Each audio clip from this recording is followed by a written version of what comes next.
ভাইরে ভাই, মানুষের ভিতরে আর মনুষ্যত্ব তৈরি হলো না। স্ক্রিনে যে দেখতে পাচ্ছেন ছোট্ট শিশুটি, তার বাবা একজন ইটালিয়ান প্রবাসী।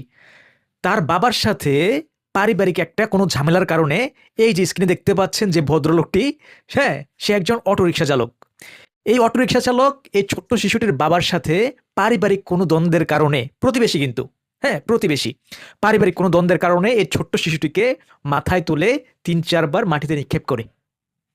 শিশুটি খুব মারাত্মক এবং ভয়াবহভাবে কিন্তু আঘাতপ্রাপ্ত হয়। পরে এই শিশুটিকে হাসপাতালে নেওয়া হয়। হাসপাতালে নেওয়ার পরে এই ছোট্ট শিশুটি, ফুলের মতো শিশুটি এই পৃথিবী থেকে বিদায় নিয়ে যায়। মানে একটাবার চিন্তা করেন, মানুষের মনুষ্যত্ববোধ কোথায়? হ্যাঁ? আরে ভাই, তোমার ঝামেলা হচ্ছে যে ওর বাবার সাথে পারিবারিক ইস্যু। ওই ইস্যু ধরে ইটালিয়ান প্রবাসী এই ছোট্ট শিশুটির বাবা ইটালিতে থাকেন। বাড়িতে ছেলের বাবা ছিল না। এই পিচ্চির শিশুটির বাবা ছিল না। আপনি কি করলেন? মানে অটো ড্রাইভার কি করলো? এই ছোট্ট শিশুটিকে এভাবে করে এত অল্প বয়সে পৃথিবী থেকে বিদায় করে দিয়েছেন।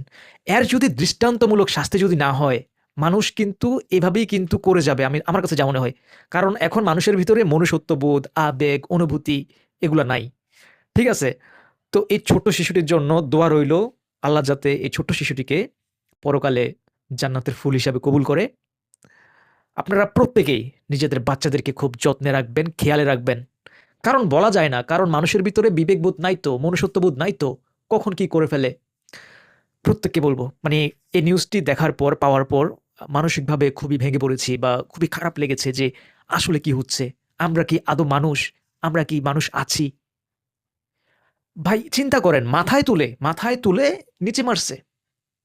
২-৩ টা মারছে জোরে, জোরে।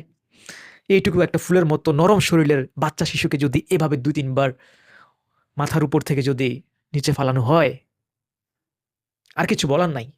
আপনারা প্রত্যেকে ভিডিওটি শেয়ার করে দিবেন, যাতে প্রত্যেক বাবা-মা যাতে সচেতন হয়ে যায়, তার বাচ্চার প্রতি বেশি, বেশি করে খেয়াল রাখে, বাচ্চার প্রতি যত্নবান হয়। আল্লাহ হাফেজ।